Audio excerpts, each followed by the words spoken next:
दोस्तों, आज हम बात करेंगे उस फिल्म की जिसमें अगर शम्मी कपूर साहब ना होते तो शायद हमें रफ़ी साहब का नया अंदाज सुनने को कभी न मिलता। 1968 में आई इस फिल्म के गाने आज भी उतने ही ताजगी और जज्बात के साथ गूंजते हैं जैसे उस दौर में गूंजे थे। हर एक गीत में रफ़ी साहब की आवाज़ ने जादू बिखेरा और यही वजह रही कि फिल्म के गाने चार्ट बस्टर साबित हुए। शंकर जयकिशन का दिया संगीत जब रफ़ी साहब के सुरों से सजा तो नतीजा ऐसा निकला जिसने पूरे देश को झूमने पर मजबूर कर दिया। दोस्तों, उस फिल्म का नाम था ब्रह्मचारी।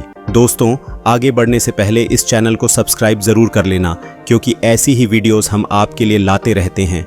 ब्रह्मचारी फिल्म का जिक्र हो और इस फिल्म में मोहम्मद रफ़ी साहब के गाए हुए गीतों को कोई कैसे भूल सकता है। चक्के में चक्का, चक्के पे गाड़ी, आजकल तेरे मेरे प्यार के चर्चे हर ज़बान। दिल के झरोके में तुझको बिठा कर यादों को तेरी मैं दुल्हन, मैं गाऊं तुम सो जाओ सुख सपनों में। कोई प्यार हमें भी करता है, हम पर भी कोई मरता। इस फिल्म का वो दिल छू लेने वाला गीत दिल के झरोखे में तुझको बिठाकर आज भी सुनने वालों की रूह को सुकून देता है। दिल के झरोके में तुझको बिठा कर यादों को तेरी मैं दुल्हन बना कर रखूं।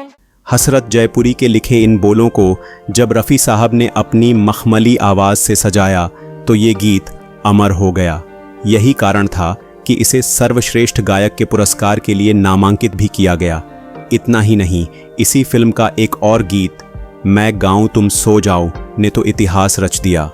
इस गीत ने मोहम्मद रफ़ी साहब को सर्वश्रेष्ठ पुरुष गायक का फिल्म फेयर अवार्ड दिलवाया और गीतकार को भी सम्मानित किया। फिल्म ब्रह्मचारी के सारे गाने स्क्रीन पर शम्मी कपूर पर फिल्माए गए थे, लेकिन उन गीतों की धड़कन और असली रूह तो मोहम्मद रफ़ी साहब की आवाज़ थी।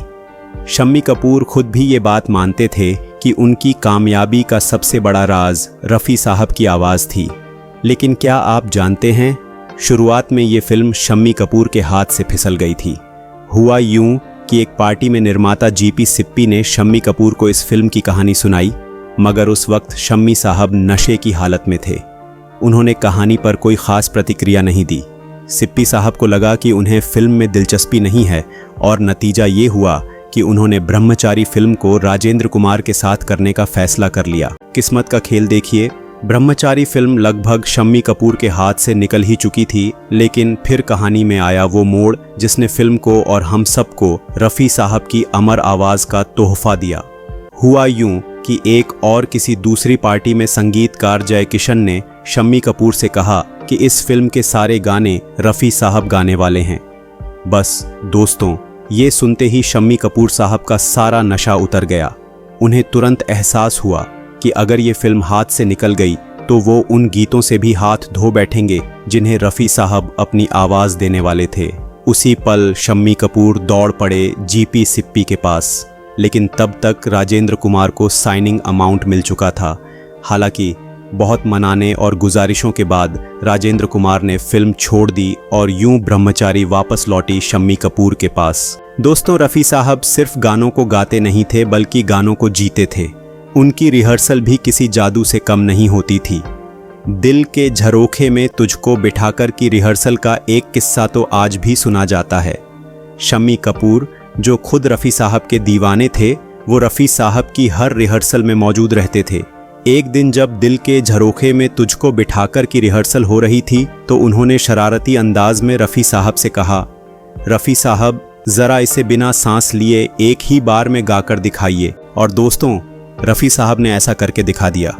उन्होंने इस गीत का एक पूरा लंबा हिस्सा एक ही सांस में गा दिया। मेरी मोहब्बत को ठुकरा दे चाहे मैं कोई तुझसे ना शिकवा करूंगा। स्टूडियो में बैठे सभी लोग हैरत से खड़े रह गए। शम्मी कपूर तो जैसे दंग रह गए कि ये इंसान है या कोई सुरों का देवता। और फिर माहौल को हल्का करते हुए रफ़ी साहब मुस्कुराकर बोले, तो शम्मी साहब, आप मुझसे गाना गवाना चाहते हो या मेरी सांस ही बंद कराना चाहते हो? जिंदा रहूंगा तभी तो गा पाऊंगा। बस ये सुनते ही पूरा स्टूडियो ठाकों से गूंज उठा। दिल के झरोखे में तुझको बिठाकर ना सिर्फ उस दौर का सुपरहिट गीत बना, बल्कि आज भी जब ये गीत बजता है तो सुनने वाला हैरान रह जाता है कि आखिर मोहम्मद रफ़ी साहब ने इतने लंबे हिस्से को बिना सांस लिए इतनी सहजता और मिठास के साथ कैसे गा दिया होगा। ये सिर्फ गाना नहीं था, ये रफ़ी साहब की रूहानी ताकत थी जो हर सुर में उतर कर दिलों तक पहुंच गई। और यही वजह है कि उनका हर गीत, हर अलाप, हर सुर आज भी अमर है।